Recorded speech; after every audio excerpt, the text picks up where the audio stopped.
kima kisechete nyaka ne wachaki gokinyi kendo pod wadhi mbele gi wach Nyasaye kendo koro wasechako waduoge okang' moro machielo. To parni ne wasedendo Nyasaye ahinya kendo sani kendo koro mwachako yudo injili maber ma ogonyowa kendo wadong' thuolo. Koro sani koro wan thuolo, koro wada mana go mbaka e weche mag ndiko, e weche mag dendo, e weche mag muma ka achiel gi gikone ni to wabro go kanye kwatieko. Bende ibiro yudo gima okonyi kit ngimani. Omiyo wagone Nyasaye erokamano ahinya ma tayo chenro ni en Voice David Abila Owara ahero Ruoth Yesu Kristo. Awacho ni inyalo yudo kanyendo at Color TV Live mano e YouTube, at Color TV Live Facebook, at Color TV Live at Twitter. Ano bende ibiro yuda kanyendo at Daudi Jamasira e Facebook, kendo ibiro yuda David Abila YouTube kanyendo, bende X bende ibiro yuda kanyendo at Daudi Jamasira. Omiyo wagone Nyasaye erokamano ahinya. Namba mar simo bende nitiere bo TV ni kanyendo, ibiro ng'iye kaka watayo chenro kaka wadhi kendo kaka Nyasaye gwedho odiochieng' ma kawuono ni. Omiyo wagone Nyasaye erokamano ahinya nikech wan koda wendo bedo odiochieng' ma kawuono gi molimo wa mosebedo ka pidho wach Nyasaye kendo miyo wa wende mag pak kendo mag dend kendo miyo wasudo machiegni kod Nyasaye. Omiyo wagone Nyasaye erokamano ahinya ni wakwai manni maki mana kanyendo kaka isebedo kimake seche te mag ngimani. Sani koro mana goro mbaka kendo osegonywa mosebedo thuolo. Omiyo abo rwako wendo odiochieng' ma kawuono ma jotich Nyasaye mosebiro limo odiochieng' ma kawuono ni kwa dendo Nyasaye ahinya nikech gin bende gin thuolo kendo gibiro miyo weche maber, weche mag Nyasaye. Omiyo adwani mondo arwaki odiochieng' ma kawuono ni ibiro mana fulori iwachnwa nyingi gi kama iaye gi gima itimo e church kopro dhi mbele. Omiyo machiegni akiana chak gi right kosa chak gi left.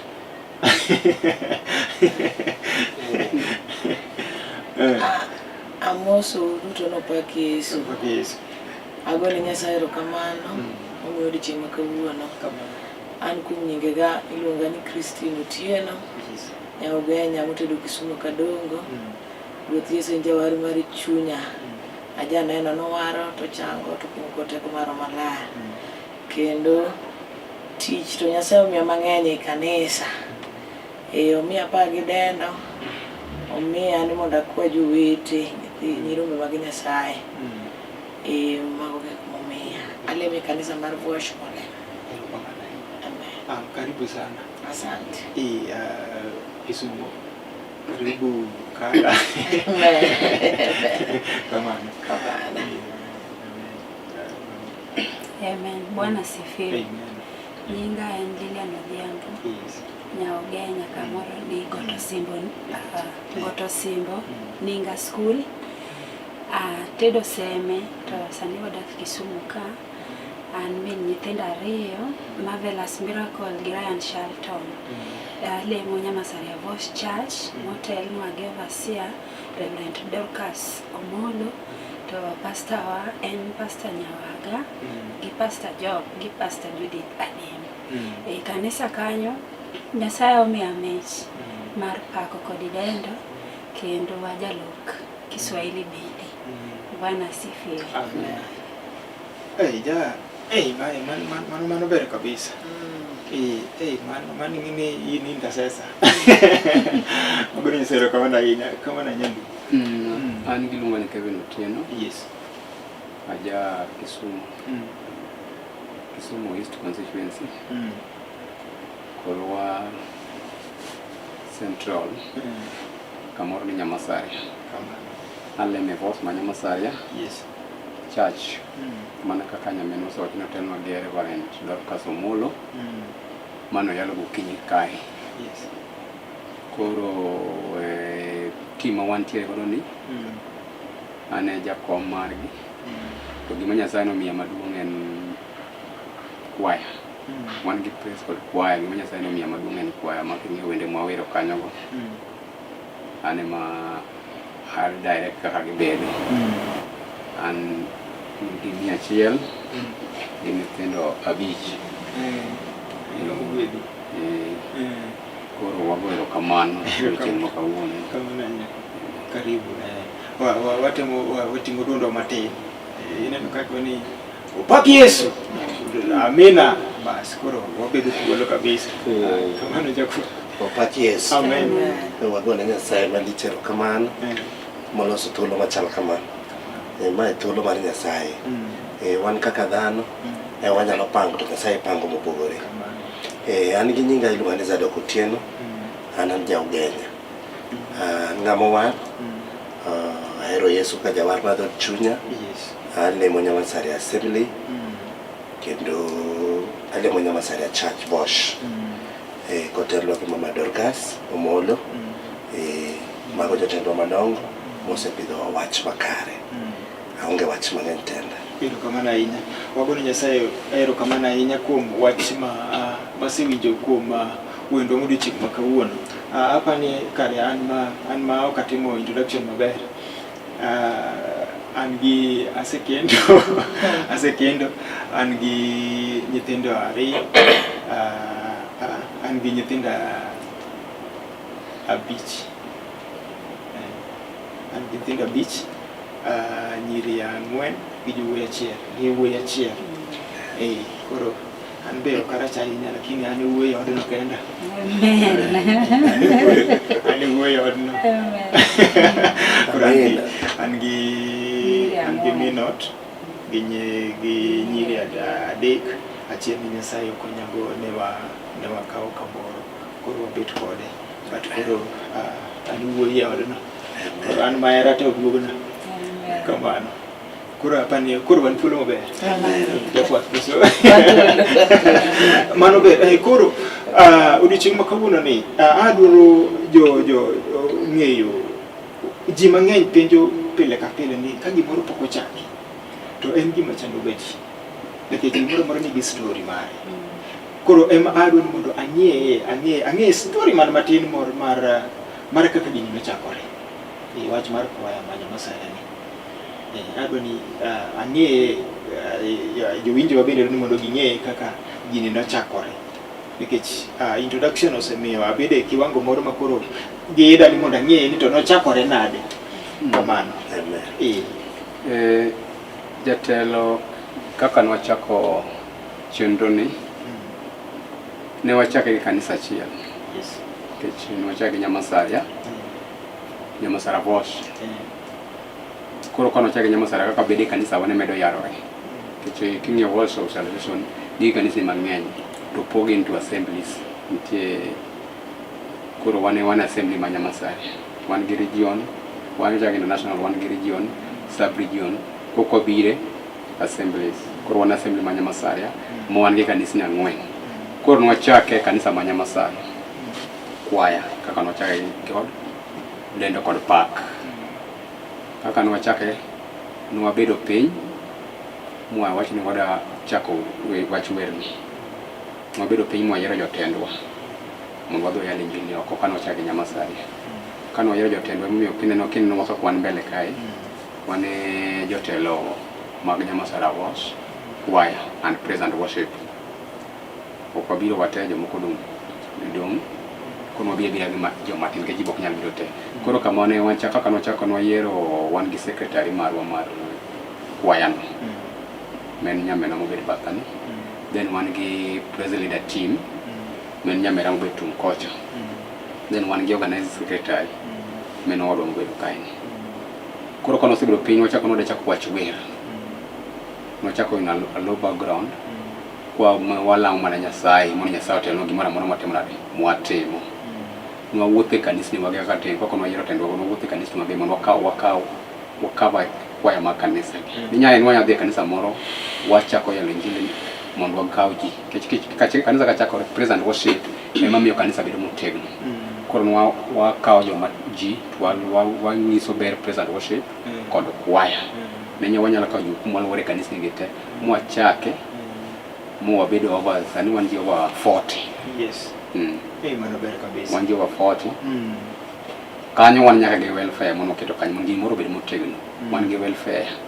Wan nyaka jakomar welfare wan godo kae. Mondo gimoro bed motegno kore manye mono moyo wakelo ji kamoro achiel.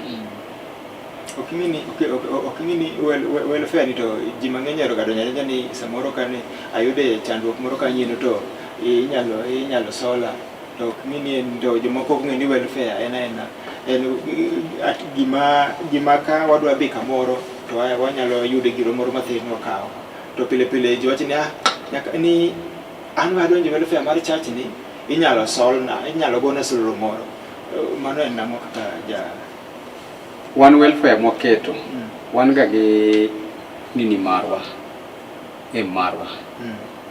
ni umoja ni nguvu mane marwa wan wainua ok ni welfare mar nyen mar chandruok en mar inua ng'at moro kaka nyipenjo chin kacha ni ere kaka nyalo konyo moliete gini thikie gi jomo chando emiyo waketo welfare ni chandruok bi nyaka bede ye kaka nosewacho chande en be na part of welfare lakini en gima konyo waduto kata ka wonge chandruok wang'yo ni dada ni ndugu ni kama na kamano adwa biro e wach moro mar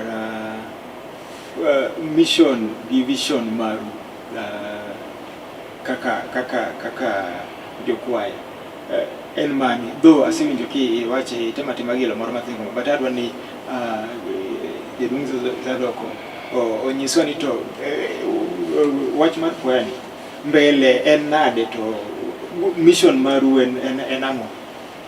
Mokwongo agoyo erokamano Nyasaye maduong' otelonwa mabiro ka lakini wach maduong' kuom gimoro amora mitimo mama wacho ni gimoro amora mitimo kiseketo ne Nyasaye to biro timore maber koro kwaketo gimoro amora mwaketo ne Nyasaye gi mission wa gi pachwa te wan ni mondo wachope kiwango mamalo mondo ng'ewa internationally kaka ng'e kanisni mamoko kaka ng'e kwaya ma Tanzania ma Sablon Singers wambe wabiro chope kiwango but kuom gigi te waketo ne Nyasaye mondo otimre maber wan gi target ni wachop mbele mondo wach Nyasaye olandi e piny mangima kata kokalande but wach mwaloso gi foundation mwaguro sani biro miyo wach no chopo kare kamano jatendo diero kamano ahinya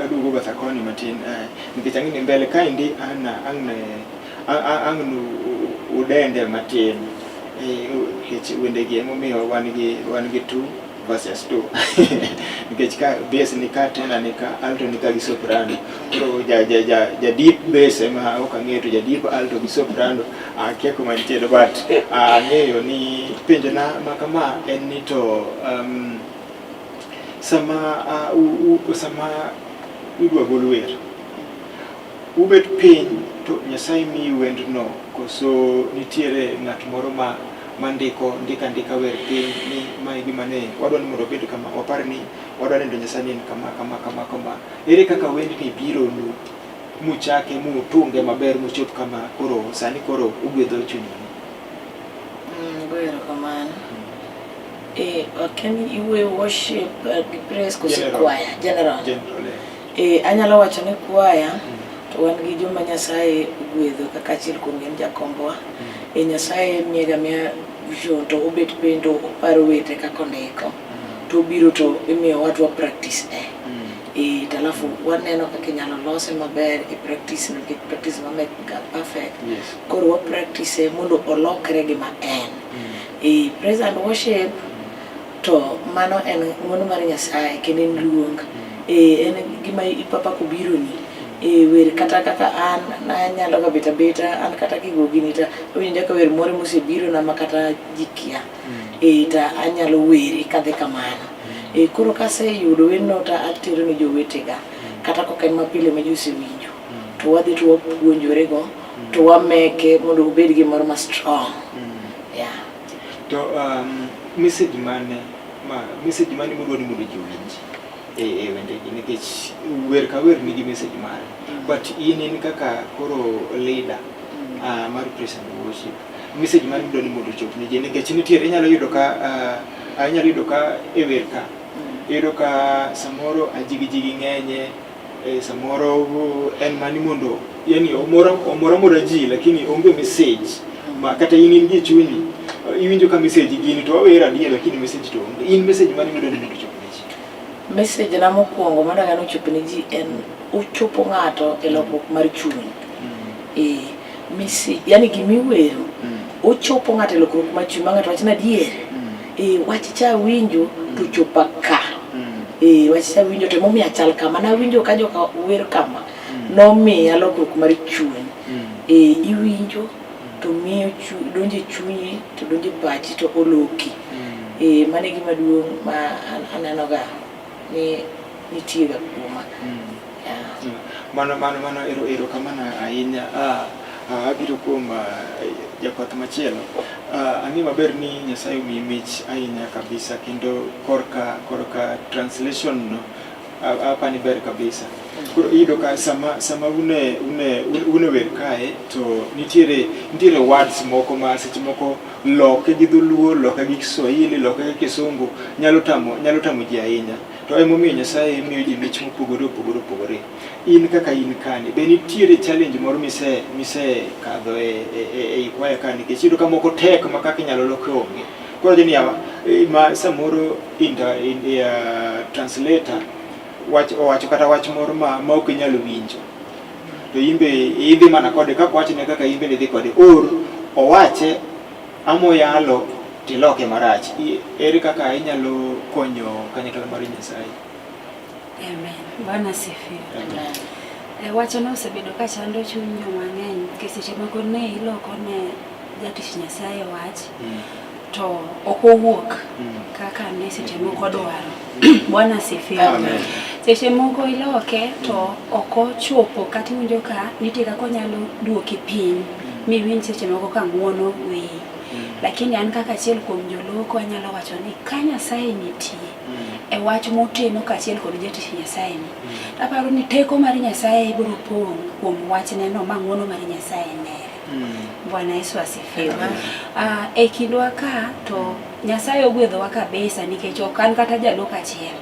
Nyasaye omiyowa mich e iye ka miyudo ka ng'ane gi ng'ane nitie kaka Nyasaye ochorowa e kiwango moro. Koro wan gi yot ma kata ka ng'ane onge tiyudo ka tich pod dhi mbele nikech wan joloko mang'eny, nitie jo sop mang'eny, nitie jo alto mang'eny. Nyasaye ogwedhowa ka. Nitie wach moro mane iwacho ipenjo jakomwa mane ipenjo ni chalo nadi kata nochake nadi. Ne en dwaro mar Nyasaye nikech gima Nyasaye okete lwete morwaro ni mondo timre kama to ng'uono mare pong'a kanyo boro dhi to boro sudo kata kapo ni in idong' chien to ng'uono mar Nyasaye boro chwa. Amen. Mana dier. To sama weche ma dine jakom nitiere e kwaya ka nitiere challenges ma wakadhe to kapok adonje challenges gi nitiere samoro ma ng'ato madwani mondo obed jakom, ng'ato madwani mondo obed secretary, ama ng'ato dwani mondo obed worship leader. Koro general question biro kama ni to kadiponi in emi lead, in emi yalo, in emi loko jakwath tayo chenro to iyudo ka ki chako wer miwer maber kendo idhi mbele to ng'ato ni an monego beni achako werno koro dhoke mang'amore lakini sauti to kuwuoki mano nyalo nikech nitiere ji mang'eny e praise and worship kai ama kwayo ni an monego beni alid an ka ng'ane yino kodwa ni mondo an malid to kare koro an nadhi ne gi adhiya an koro ng'ama mana dhoka kanyo no kaka wer maricho gi sauti to kuwuoki ama mano nyalo gacha nikech bago challenges ma wasebedo ka apara ni untiere go nikech nitiere ber gimoro gi nitiere rach gimoro. Nitiere jok moko ma gin kanyo lakini toki tek lakini be kodwa ni mondo ng'ini toke tek. Yani odwaro mare kende. Jok ma kamago timo namo. Jok ma kamago. Bwana sifiwe. Amen. Gima osekonyowa jata chenro ni pok ne wachako wuoth kok wabedo kamoro achiel. Ondiki ni ji ariyo ok nyalo chako wuoth kok owinjore. Kata ka ne wabiro ka gokinyi ne wamako lwetwa ma wakemea teko moro amora mar pogruok. Koro ka wasebet kamoro achiel ma wamako lwetwa ma waketo Nyasaye kuom wach. Ajatelo to kapo nonyisa ni Lilian kiki ng'ane motimi to wabolore ga piny nikech geno marwa dwaro marwa. Achievement ma wadwaro en ni mondo Nyasaye muting' malo en ma mondo mi onene to wan kik nenwa. Mana dier.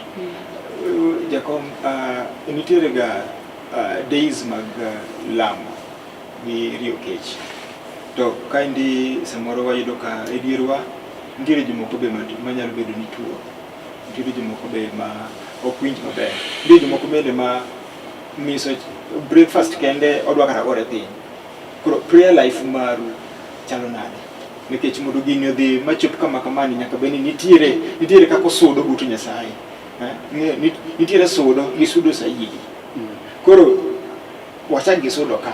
Usudo nade machiegni gi Nyasaye. Eka koro wadonje sudo saidi buto Nyasaye mondo gini chop kama chopeni. Ero kamano jata chenro. Gimoro amora kwachako kaka ondike ngeche 16 ni gimoro amora mutimo mukete nyim Nyasaye. Koko kete nyim Nyasaye to gibo dhi kayem nono. Wan gimoro amora mwatimo wakete lut Nyasaye. Emomiyo e timwa nok wabiro tim te. Wang'eny mokalo kanyo. To wan gi migawo jatelo mar gin wan nyaka gi ja motelo wach lamo. Mantie odiochieng' kaka week wan gi 7 days. Waro waketo lamo Friday ka piny wang' Saturday. Mondo wasud machiegni Nyasaye. Kech wadwaro gimoro amora kata kwa biro wer kae. Wakuongo wakelo Nyasaye mondo nokuongo telo. Koro always every Friday wadonje ga lamo. Mondo Nyasaye otele gimoro amora mondo wasudi. Jadolo, an kuri kora nikech in a treasurer. Organizing secretary. To sama in organizing secretary ni nitiere jotok teko ka ma gimbe nyaka gipingi kaendi ni in idwa ni mondo ji odhi Mombasa idhi wer, lakini idwa ni mondo ji odhi Ciala Resort. Jok ma kamago eko wan kod gi waya kaendi. Jok ma kamago pile utimo gi nani? Ukonyo chuny gi nani? Nikech nitiere jok moko ma chuny gi ol. To sama chuny gi koseol, adhi gugo penjo moro kanyo kidwoko maber, but aneno ka onyo penjago. Sama chuny gi ol, ukonyo gi nani? Ero kamano maduong'. Nini gimoro amora ma kata riwruok moro amora ma ji nitie nyaka iyud joma pachgi opogore kod pach. To kiyudo joma pachgi opogore kod pach, to nikech wach Nyasaye en rieko. En rieko ma nyaka miyi ni ere kaka ibiro deal gi jogi. Nikech kila ng'ato nigi pache, kila ng'ato dongo kumoro, kila ng'ato oa kumoro, kila ng'ato e dalagi. To wach Nyasaye oriwou ka. Koro samoro moro momi telo moro amora, gima nyaka ikwa Nyasaye mokwongo nyaka ibed go nyaka omiyi rieko. Komiyi rieko tibiro handlo jogi te. Kata ng'ato biro gi mare, oa gi kisan mare kata e ode kata oa go kure, to nyaka ipuonjri kaka idoye mos. Midhi kode mos ma ang' odonje kaka idwaro. Mana gi rieko ma Nyasaye momiyi. Nikech gele to ni kamoro amora. Obed ka tich, obed ute mwadak, obed kata e kanisa, mago are there. But at the end of the day, nito wach mariwo achiel cha, maketowa kaka joka ng'at achiel cha, ang' nopuonjre kodwa momiyo wabed joma riek, ma ang' na handlo ng'ano gi rieko, mok ang' nong'e ni ang'o omiyo natere kumodhiye, mondo wach wacha ochop kare.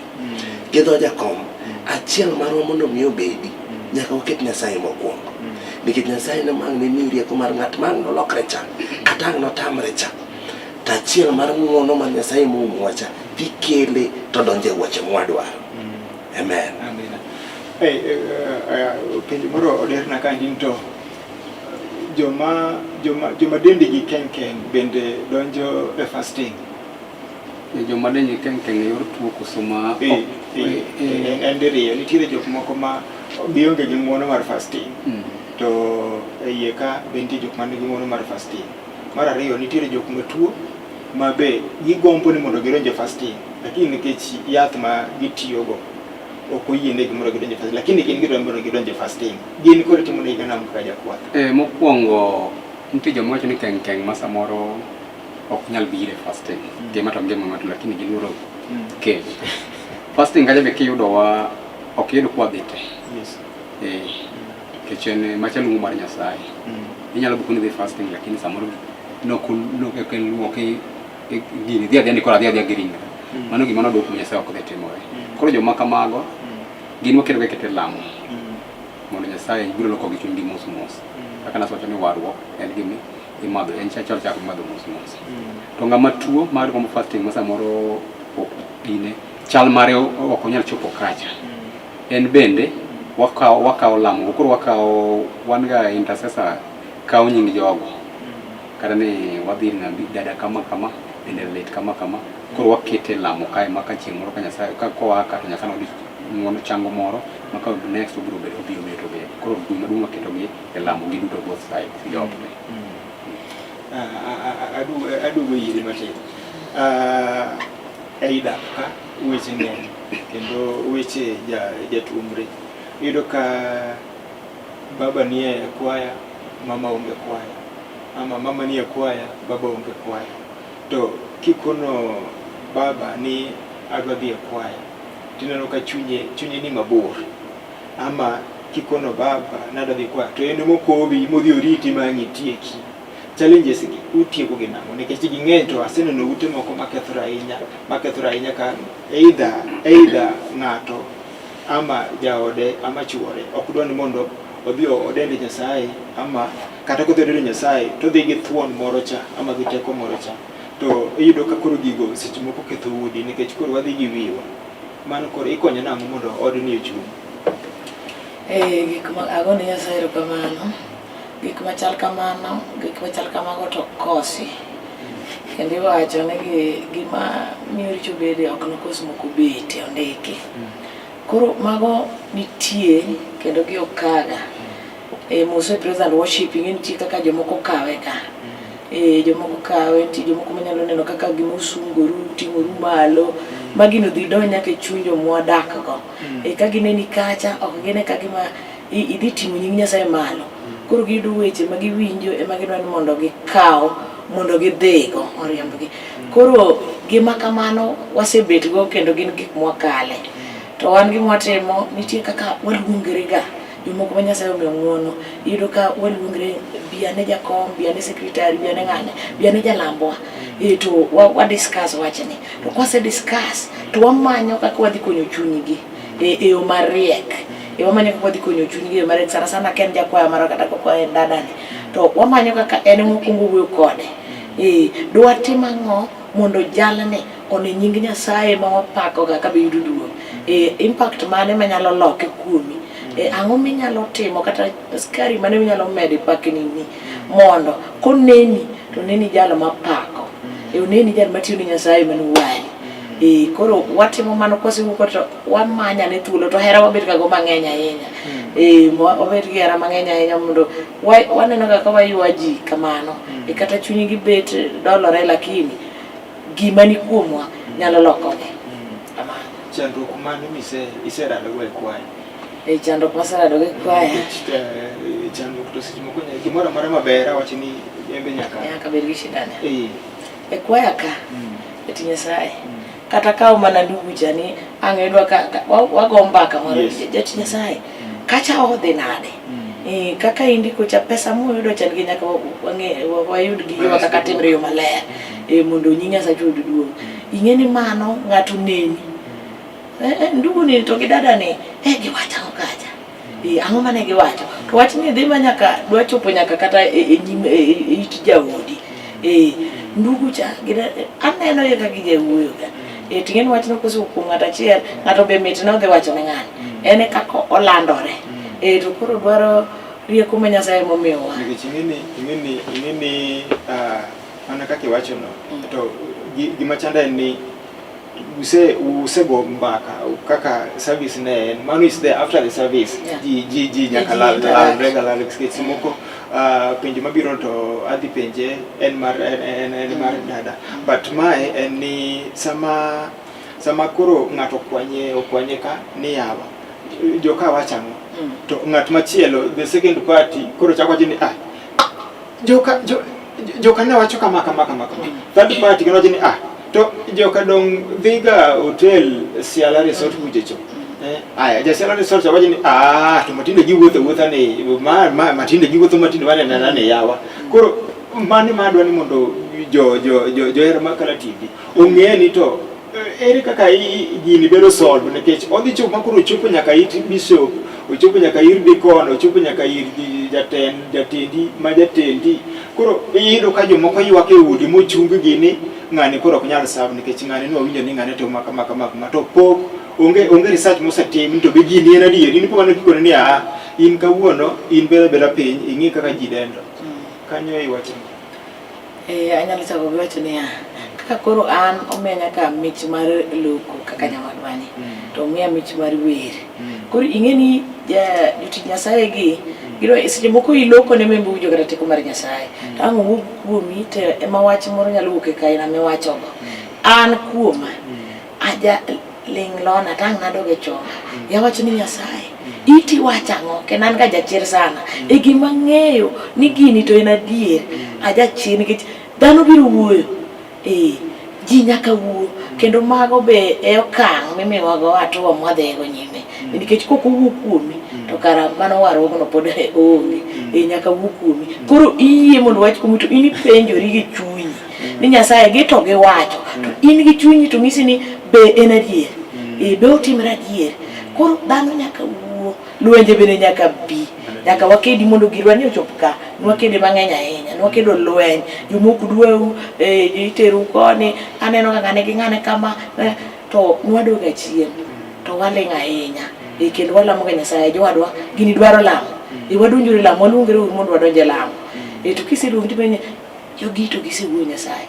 ting'eni ipuonjwa ni gino chori ka nikech an awacho ni lweny war ok mit kago lweny war ok mit nikech anyalo winjo kata wach kata sani kiwacho tachalo ng'ama ok owinje ga achaka winjo mana kamoro be winjo tachalo ng'ama ok owinje tadok an Nyasaye nane jaricho wena kich jogi yudo thuolo ma eri thuolo mayudo penjo ma iduogo miwuogo kuoma koro adok e ngima dang' Nyasaye wena kata wanjo praise kamane kaka waluongre to wach Nyasaye wanjo telo wan mokwongo wach ni Yesu wenwa mondo gima chal kama wan walogi ga gi lamo gi kwa muono nyim Nyasaye. Amen. Amen. Dada wach madwa penjo kama en ni pile ji somo karakta mar ng'ato to aiye ka sorry wakikore nitie joma tindo nitie joma dongo to iyudo ka inyalo nyiri matindo dwani mondo donje kwaya to giwacho ni kwaya gi ng'ane no kwaya mar ng'ane no ok tigi nying ji kwaya mang'ani tie no ok adwani mondo idonje nikech koro kipenjo to kech ang'o be ok odwa duoke ni aya in ok adwani mondo ibed osiep Nyagwase nikech Nyagwase ni en kodhi kwaya oduogo mana odhiambo kodhi kwaya to mara gin Tanzania mara gin kure nyithindo be oweya kanyo endo ok oshughulika go koro ok adwani mondo idonje kwaya no. Mar ariyo nitie nyiri moko madwani mondo obed kaka yien to gitemo mondo gichopi to ginyal chopo inyalo konyogi nang'o wachagi mokwongo. Amen. Mokwongo penjo mipenjo ni inyalo tami ni kik iwuoth gi ng'ane nikech seche moko timbe mag ng'ane onyalo tami nikech en ema ong'eyo sababu momiyo ok odwa ni mondo mi wuoth gi ng'ane. Ka reflect gino e kwaya wakae kata praise and worship team waka wasebedo gi weche machal kamago kendo kane ne wachako biga namba to nitie jok moko ma chunygi nool kowinjo wach achiel to chunye ol momiyo ogwony opaki Yesu. To gima osekonyowa mana kaka Tino osewacho ni wasebedo jolamo to wajoluongre ga ka wach moro nitie to waluongore to wawuoyo kuom wach moro to wakwayo Nyasaye ni Nyasaye koro sechopo kama en yo mane madwa tigo mondo mi wachakwa unite ji kamoro achiel. To e timu wakanya janyisiga jogo ni if you know you are innocent you should not prove. Don't ever argue to prove your innocence. King'e ni in jaratero onge aja makata wach mana kama. To mar ariyo be wang'eyo ni yien mantie golemo mane mibayo kite iyudo ka kite ng'eny e tiende kanyo. To chutho warruok kineno ka in iridri arida seche duto in iridri arida warogno nyaka ishuku warogino nikech nitie seche moko ma kiwuotho to nyaka iyude ka nitie kamoro ma idho nitie kamoro ma kisetwenyo tiridori. Opaki Yesu. Gino osekonyowa nikech kisemuonyo gima chal kamano kata ng'awinjo wan kaka wan nitie jatelo moro maonge wan ga ji abich jakeno marwa onge ka to kawinjo wach kuom Zadok wach no ok dhi kalo kotawa nitie kaka waloso cabinet wa moro ok chop kata ni nyirombe ma wan gogo e kwaya ok chop kapok wasiv wach no ma wawinjo tet wach no maber to kaneno wach madwaro mondo luong lamo to waluongo lamo nitie wach moro wanyalo bedo ni wanyalo weyo wuotho kamoro achiel to nitie kaka tiend ng'ato koro ng'adore matin. Mago bende nitie. Wanyalo luongo wach no ma walame Nyasaye kabisa. To ka walamo Nyasaye to wawene Nyasaye tich. Ok ichak iyud ni ng'ano chako ting'o gini luoro go chuchu.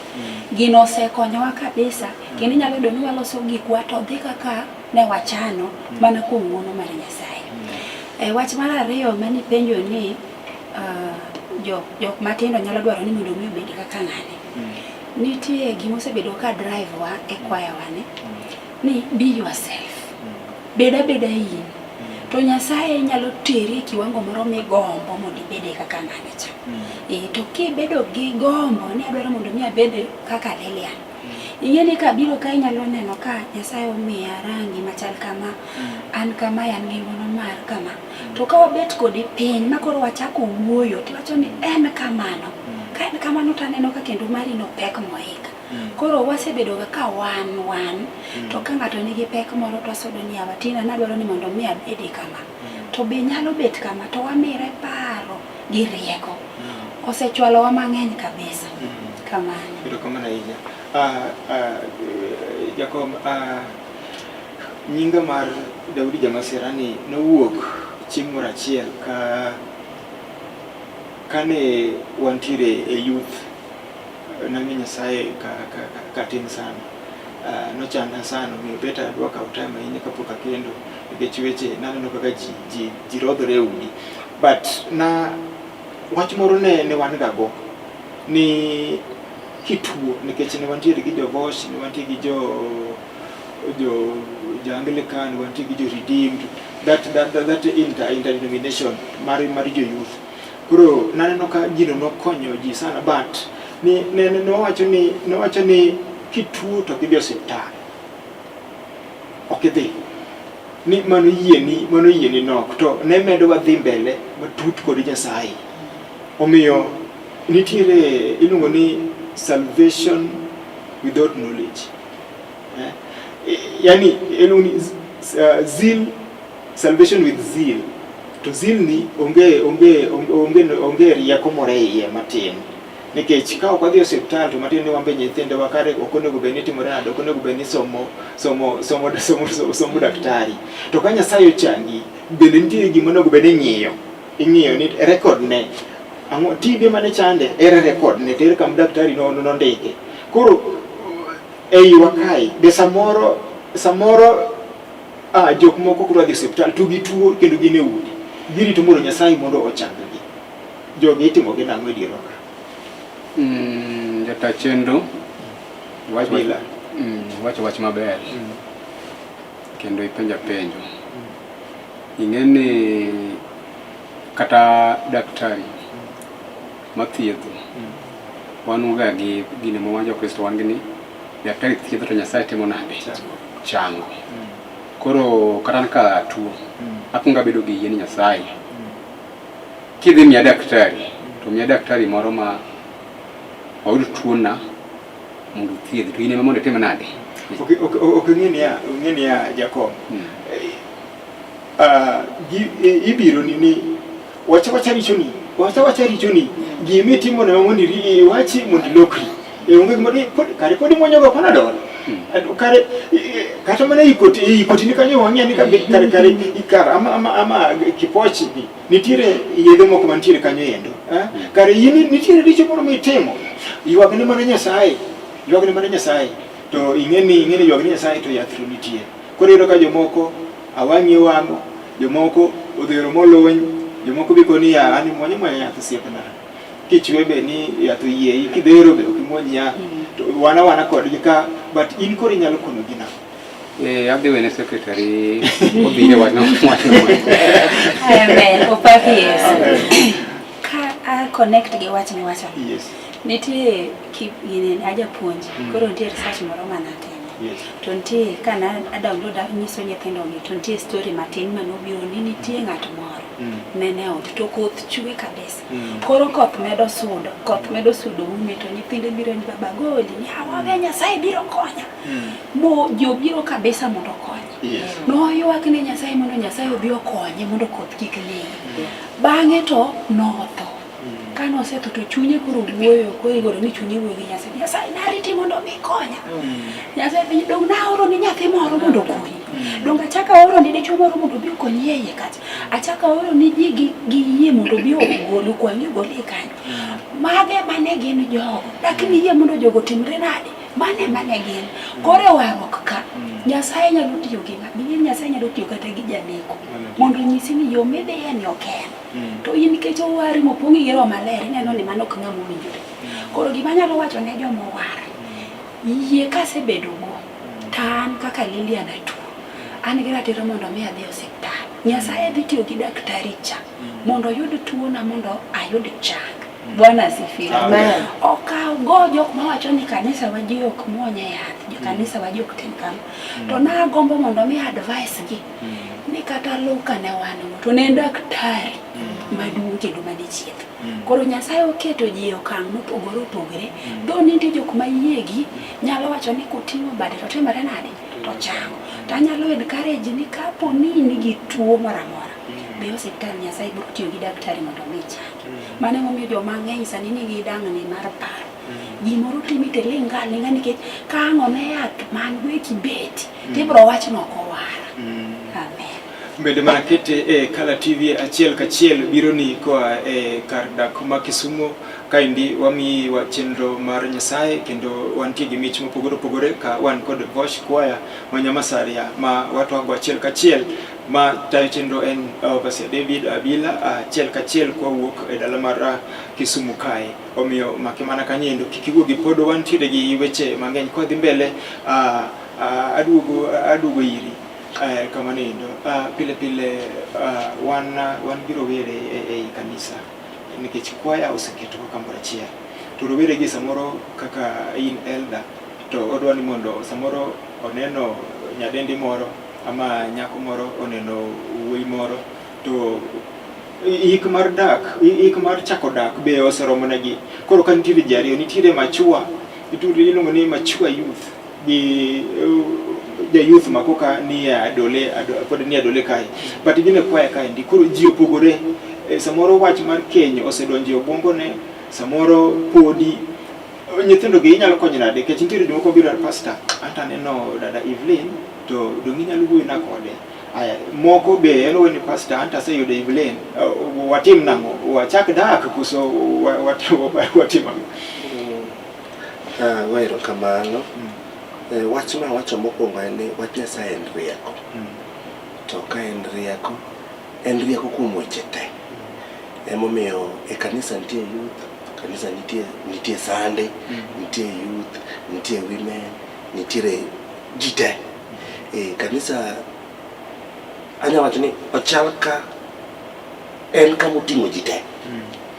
To koting'o ji te to ka Nyasaye omiyo rieko nitiere weche mabiro biro machal kama. Nibiro yudo ka nitiere teens, nitiere joma osechopo adolescence, nitiere joma osechopo age ma joma dongo. Nitiere level moro ma ka ng'ato osechope, nitiere ng'ama nya advice, nitiere ng'ama ok nyal advice. To sama wach Nyasaye ni osedonjo kuome, mokele kae motimone counseling, obiro dhi kako dhi. Ok obidhi oko mar kako dwaro. Nyasaye biro guide modhi kako dhi. Kata king'iyo e wendwa mwagoyo ma wercha ibiro yudo ka wan gi ji different categories but gima lich kuom wachno en gima jakom nowacho cha ni you have to be disciplined. Nikech kata warruok ka nyaka ibed ng'ama discipline. When you are disciplined, chon inyiso wa school ni when you are disciplined you will get everything. So long as you are disciplined. So discipline open all doors. Emomiyo discipline ema nyaka apply kuom jogo duto kata even if ni chopo level mar marriages ito ka wadwa ni watim ne ng'ata arus maber maler. Arus maler ne biro nang'o dong tie process meloka nitie puonj miyudo ka ni kiyudo nyang'ane ok ka come to stay ibiro yudo ka puonj donjo ni kamos step by step mang chop nya ng'ani koro waloso ni arus kamano jatenda do onyalo biro ni nitiere jomoko madwaro mondo kony to be onyalo kelo ni report ni aneno pastor dada cha tawinjo ka chunya berego nikech eno feel ni kodhi owuoyo gi dada no to timo richo koro odwa ni mondo oinfomi mokwongo mondo idhi wuone gi dar nikech ndiro moko mager ma kitema ni omera we biro rikoda ineno nade kuri ngeni omiyo jomoko ose ywang'ich ahinya chuo moko ose ywang'ich ama dada wacho ni ndugu ni to machua is salvation ka kendo onyalo dak koda ohere gi chunyi kendo oselame Nyasaye to kako nyalo pinyo ndugu ni ndugu yao kare en wach mane chieng' moro achiel dada moro nokona ni nakuno dada moro ni kani neno kanise lamo Nyasaye samoro an mana ninde class ok ni bi ti ikona ni ndugu yawa gini en kama kech na tegne wargo anyalo koni mara to podi ko nitiere jok moko ainago makelo nyalo kelo ni report modi Bwana sifiwe. Amen. Aneno ka wach en wach matin, ok en wach maduong' ahinya. Yes. Ke sport ng'ato to ineno ka chunyi wacho ni wach nitie kaka magnet ywayo machiegni. Aneno ni atua me wacho ni pindo jakwath nyalo bedo gima ber kabisa. Nikech sama idhi jakwath kipenje ni jakwath anta seneno wadwa za dokta neno ni wanyalo dak kode kama. Ing'ene jakwath nyako chak timo ni kansa. Kapo no ken gima winjire to biro turiyo. To koneno ka en mulo mar Nyasaye nikech Nyasaye beti yo na gi dhano wane. Biro chako nyisa ni sister Lilian en kama. Waya dhi apare kuom wachno. Aparo ni jakwath ni nyalo yudo yo ma approach go ng'awo. Ma approach go ndugu Zadok. To bang'e ka giseneno ni nitie chances. Aparo ni koro gin kaka church elders gibiro bet piny to giwacho ni koro en kama. Koro the atua mane wacho ni youth odhi approach jakwath. Mana is a tick for me aneno ka en winjore. Iwinjo youth ni onego be ni imanyo jadolo okimumri amwoma nikech inyalo mumri moewi koro nyaka ichima pastor tikono kana pa ni pastor anto konya lamo konya wuoyo koro nikech pastor en mung'eyo en Nyasaye miye wang' matut mar ng'eyo each and every member mar kanisa ka en dada to biro koni dada ni to njejere ahinya ma indi dhi chano na nyathina ni ka en ng'ama dichuo to wacho ni ma indi to ojende ke en okwane ka bet lakini ndiko ma Nyasaye wacho ni mkora omiyo mwana mkora koro anto ka gombo ni mondo Nyasaye gi mkora koro the other year pastor tikono pastor ni pastor uona gi dada cha dan biro to ikono ni pastor asiko go ka pastor mokro weche mang'eny to koni sa uyikoru ni waseikore kare iro wariu koro ka dito kiny pastor ola ka uringi no dogo mango ola koro ang'eni wadhi maber ang'eni wadongi dakika machuok kabisa but achievement mane irigi maber museyudo e kwani koso nitiere kaka akeni maja kome wanyalo duoko akeni nikech nitiere samoro ubedo hired mondo udhi uter wach Nyasaye kamoro ineno nitiere seche moko ma awachi ni jo-Anglican bibi ng'ani nok dhi Anglican to nodhi mana chieng' moro Christmas dichiel to chako okodhi kendo koro yudo ka pastors oringe mag Anglican go in quotes oringe ni ng'ani ne ok bi e kanisa ama jo repentance oringe nikech ang'owa ne onge achiel kodwa to oluongu mondo koro udhiyo kaka en ng'at moro mbiyo en just street to ama nyathi just street to for street kanyo koro luongo ni yawa joma yikono nyathini otamore yawa ok bi yikono nyathini to ido ka joma kwenye ne uyikono bas uyikono pesa utumo namo. Amen. Bwana sifiwe. Wacho maber kabisa. Kar hiring kanyo dwaro mondo mia awachi ne joneno maneno ni Nyamasari Avosh kwaya wane YouTube. Yes. Kendo ki idea kacha ni Nyamasari Avosh kwaya tiyudowa. I-subscribe, ti-share, ng'wono mar Nyasaye ni kanyo. Bwana asifiwe. Sami luongo wa mondo mi wabi nitie kaka gipogore wach mipenjono. Nitie ma ng'wono ma wadhi timo ne jal moro ma piny oweyo. Maneno ni ok no winjore. Opogore gi kama uluongowa ni mondo ng'ato ne nigi nyombo ceremony moro ni garuse moro. Ada mondo mi handle mar ng'at ma piny oweyo ni. Wadhi kanyo ka wamor kendo wagore fine wan wawegi. Mondo ng'wono mar Nyasaye odhi onenre kanyo. Bwana sifiwe. Amen. Kendo min nyathi manotho e street ni Yes. kata wuon gi aparo ni ng'wono ma kanyo wadhi tiye gi teko wate kata ka kuno jogo onge vipasa sauti wanyalo biro gi magwa ma wating'o ma wagole kanisa wa mondo wadhi wayal Yesu kanyo ka gimo ko chak wayal kendo jo gweng'no ka ne ng'ata mane piny oweyo kata jakong'o moro nyaka wayude nyarombo moro wacho ni kaber kama to nyaka lu Nyasaye. Mano. Bwana sifiwe. Amen. Kore ka nitie moro ma oluongwa e nyombo. Opaki Yesu. Janyombo intadwa ni mondo mi anyisi ni mondo mi warwak lewni mondisore kama. Wabi wawer gi ng'wono mar Nyasaye. Owachi ni en roho to gi rieko. Tema gima ng'wono mar Nyasaye ok anyal nyisi ni kiwango mane. To kineno ni kaber kama to ndisore gi kama. Nyamasaria Vosh kwaya were nyombo ceremony e arus e birthday kata liel e crusade okwago garama lakini ng'wono mar Nyasaye nyaka miro fwenyre ni. Amen. Odonjo dier. Odonjo. Nitiere jok madwa ni mondo jok madonja e wer ka okoluongo gin gidonjo ni mano en yo mar yuto. Iyudo ka sani ng'ato wuok ka gi wende moko machinglo usolongas ni noluongo nying Nyasaye iye kanyo moko arapi koro en yoyo moro ma en gi longe moko ng'ado mi chieng' moro pinjo dada moro to yaw to bugni donge negi yaw nikech design ma bugni okidho go long ni bugni ok negi nyathi ok igo kata koko to owuok mana gi nyiero. Koro iyudo ka moko be dhi mbele Nyasaye jomoko jogo dhi adhiya ni mato koro yore mar chiemo jogo inyalo nyiso gi nang'o? Anyalo wacho ni kaka piny dhi ji dhi gi kaka piny dhi to nitie jogo mane Nyasaye owalo joma noluongi ing'eni nitie wer mar luong gi wer mar yuto ing'eni nitie kaka jomoko sani ok inyal kata wuoyo go mondo giwuog kocha gibi koni nikech sani be gimoro chopo nyaka na jawa kanyo rure mapek ok adwa jajogi lakini oruore ok adwa jajogi lakini sani oruore mondo iyudo ni Nyasaye tiyo yani gidhi kamoro mondo giyud gima ne gidwaro ok gidhi mondo giting' Nyasaye malo gidhi gi lengogi ni wan wadwa dhi Nyamasaria kacha mondo wapake Nyasaye mondo joma ni kanyo ang' gwedhwa gi gima chal kama omiyo nyaka rwakruokgi nyalo po yani gikiare anyalo wacho ni en kiaruok tanyalo nyisogi ni ka Nyasaye ka ber ka Nyasaye nitie ng'wono ka Nyasaye ka emiloke nyinge maloko histori omiyo ka Nyasaye ka kisedonje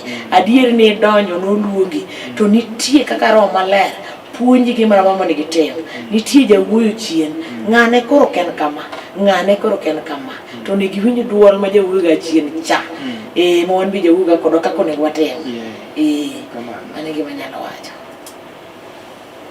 jakwath wachne jogi wach moro achiel moro ma iwinjo ka chando chunyi kanyo monego bed ni ging'eyo e weche mag kwaya gi nikech kwaya keto machiegni gi Nyasaye. Goero kamano wach mokwongo manyalo wacho ne jo maneno TV mar Kala TV en ni wer en yalo maduong' ahinya makidhi kanisni moko tineno ni kolem ower maber mopak maber motende to jodonjona jalamo koro en yalo koro kik ji kawa ka ni wawer for entertainment chik iti ne message ma Nyasaye otiyogo ma otiyo kod jogi mooro kanyo mondo wachno konyi mondo wachno mi ilokri nikech piny opong'o weche mang'eny piny opong'o richo mang'eny to seche moko wer mana werono ema en Nyasaye osend ni godo message gi dho nyamera ni Nyasaye ok bibiro he will send somebody to tiyo gi ng'ato gi teko mar Roho Maler mondo ng'ano send ni wachno through wer. Mano wach maduong' manyalo miyo jo viewers wa maneno wa Kala TV sani ni gima lich kuom wach ok en mana wach miyalo kende but wach ni nyalo winje wer makonyi malok ngimani. Nitiere ng'at mabiro wacho ni nawinjo mana kiwero kuma chal kama mawaro no nomiya chopo kanyo moyudo warruok molokore matinde sani en ng'ama war. Koro wach ni en wer misend internationally ng'eni wer sami were to ng'at mawinjo to nitie ng'ama winjo entertainment mawinjo drums ga ngogo to nitie ng'amo chiko ite ni message mane ma jogi temo send kata king'iyo songs watema ni YouTube mar Nyamasare Assembly Voice Choir king'iyo giti chiko ite ni message magi send ibiro yudo ka messages go nyalo konyi mami bed dhano mechal kodwa kaka wachal amen Jokwath be Bwana Chair ipani duol gi nyalo romo gini matin nyalo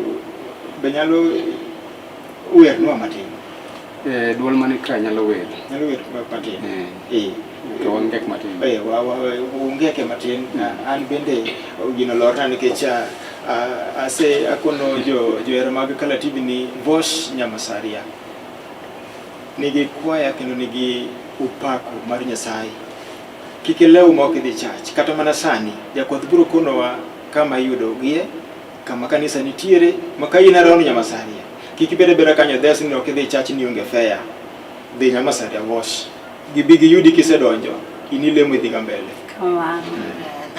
koro ibiro konowa ne kama gini nitie kama church nitie kapok otieko dongi moro dakika 10 ka in Nyamasaria kamoro ni Batatos kiwuok town ka tilor mana Batatos kanyo kamar kamkati kanyo tiwuotho en around 300 meters kiselor Batatos ingado barabara dok right kosi ina kam kakia town kama mtoko ulorino lori Batatos tilolowa Maram Road kidhi ajateri moro tira Lam ilwa Lam no nyaka isan pod mar Nyamasaria Comprehensive School just opposite kanisa ido kawa keto bangu kanyo maduong' wan gi sign pod kanyo Nyamasaria Voice Church donja kanyo to ka in Molem kanisa branch wa Molem kila Molem stage to be wuotha ok kiching chopo jama to be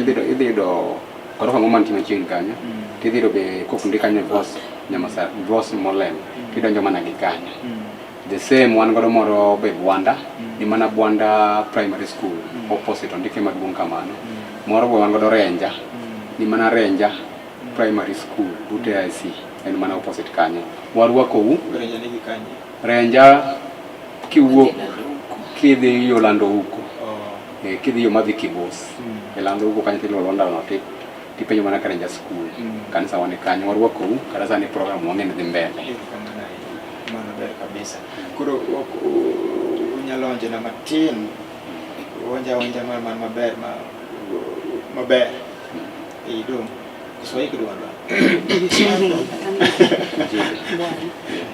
wer modwa wero ni Bwana Japoko hivi leo en king'iye YouTube kanyo te yure kaka secretary nosewacho search Nyamasaria Voice Choir kendo en wer ma ilando injili koro wada ndeke matin wan gi ja soprano ka ja alto tenors Bwana injili Nileta kwako injili sing injili twaleta kwako itubu makosa yako nishike mbele lake Mungu kama alivyoagiza injili twaleta kwako itubu makosa yako nishike neno lake Mungu kama alivyoagiza wengi hawajali kabisa kuhusu kuja kwake Yesu hawataki kutubu dhambi kama nyakati za Nuhu wengi hawajali kabisa kuhusu kuja kwake Yesu hawataki kutubu dhambi kama nyakati za Nuhu Nuhu alihubiri kwa miaka 120 watu walikataa kuingia safinani Nuhu alihubiri kwa miaka 120 watu walikataa kuingia safinani mvua ilinyesha, milima ikazama, vilio vilisikika, wanyama na wanadamu. Mvua ilinyesha, milima ikazama, vilio vilisikika, wanyama na wanadamu. Leo twakueleza kuwa Yesu yu karibu kuja, hachelewi kulihukumu dunia hii kwa moto. Leo twakueleza kuwa Yesu yu karibu kuja, hachelewi kulihukumu dunia hii kwa moto. Ni Nuhu alihubiri kwa miaka 120, watu walikataa kuingia safinani. Nuhu alihubiri kwa miaka 120, watu walikataa kuingia safinani. Mvua ilinyesha, milima ikazama, vilio vilisikika, wanyama na wanadamu. Mvua ilinyesha, milima ikazama, vilio vilisikika, wanyama na wanadamu. Nuhu alihubiri kwa miaka 120, watu walikataa kuingia safinani. Nuhu alihubiri kwa miaka 120, watu walikataa kuingia safinani. Nuhu alihubiri kwa miaka 120, watu walikataa kuingia safinani.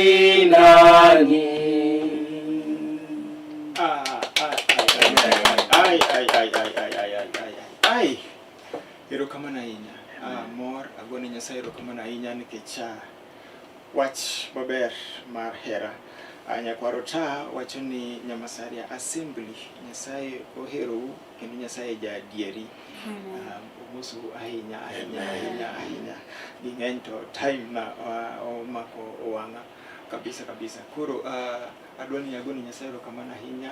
Director mara kona ni time osekadho kabisa, but nikech wagudhore omedwa moro matin, lakini wagone Nyasaye erokamano ahinya. Kendo uchako uduogo kendo kabisa mondo walalre weche mag Nyasaye. Agone Nyasaye erokamano ahinya ko watieko chenro makawuono nyaka ne wachaki gokinyi nyaka watieko ni. Omiyo med mana make Kala TV Jumapil ka Jumapil mogwedhi chakre saa 12 okinyi nyaka saa 4. Miyo wagone Nyasaye erokamano ahinya nikech in mane intiere kanyo isegwedhori ahinya kod Voice Choir Church ma wuok Nyamasaria kanyo endo, kendo wasewinjo kama kanisa nitiere. Kik ilal, inyalo penjo, inyalo go simo. Ok ang'e ni jakwath imiyo gi namba simo mari inyalo yudi godo. Namba en 07 43 64 07 43 95 64 45. Nyaodomo be nyalo chiwo kendo moro. Amen. Number 907 28 894 703. Warwaki Nyamasaria kanisa and you will feel the presence of the Lord. Erokamano ahinya. In gi wach moro machuok. Dakika 30 seconds. Wan wagone mana Nyasaye erokamano nikech nopong'e ni wanyalo chopo kama kawuono wachopeni, to kawo bad Nyasaye mondo wachop ka. Omiyo wami mana nying Nyasaye noduong'. Walamo Nyasaye mondo oterwa mabor kiwango kingine moloka. Ka igwedho ji duto meneno wa nyaka moko nyalo nenowa, to Nyasaye mondo otimnwa ng'wono mondo kendo chieng' moro achiel wayud thuolo mondo kendo wayud tiere mare. Erokamano ahinya. Amen. chunya go mondo mi amos babawa. Babawa monyuola nitie en Ugenya, iluongo ni Charles Pesa. Baba Nyasaye mondo mi ogwedhi kabisa. Kamano Jokala TV mana chenro mane nenowa. Nyasaye mondo ogwedhu. Waruok we kanisa. Goni Nyasaye malich erokamano kuom kelo fwenyruok ne Mama Winnie gi jaode Sila mondo wadonjo wach Nyasaye maduong' ne. Ma wach mapek malich miwuoro. Amen. Nyisnwa Bishop Winnie ni warwake Jumapil moro ma yecha. Obi mondo omiyo wach Nyasaye owe bedo go kanyo ji te dwaro winjo wach Nyasaye. Koro nyisni Kala TV orwake mondo obi owachno wach Nyasaye. Wan bende wawinje gima mit ma ji ma ok owinjo no. Umiyo koro agoni Nyasaye erokamano ahinya ne joneno ma Kala TV watiko chenro ma kawuono ni Ruoth opaki kendo wang'e ni yudo kony maber kendo en gima dhi konyi seche te ket gimani ka wachako week to ichak week kod Nyasaye kendo gimoro amora ma ne walalore ka odiochieng' ma kawuono ni nyaka wabed machiegni kod Nyasaye e wer kata e yalo kata e gimoro amora. Nyasaye mwaketi obednwa number 1 e gimoro amora ma wantiere. Omiyo wagoni Nyasaye erokamano ne director mar Kala TV, CEO bende wagoni erokamano plus the manager nyaka jotich te mag Kala TV mano kawo time gi mondo obi okonywa timo chenro ma kawuono ni. Nyasaye mondo ogwedhu ubed godiochieng' maber. Nyaka warad chieng' Jumapil mabiro. Erokamano.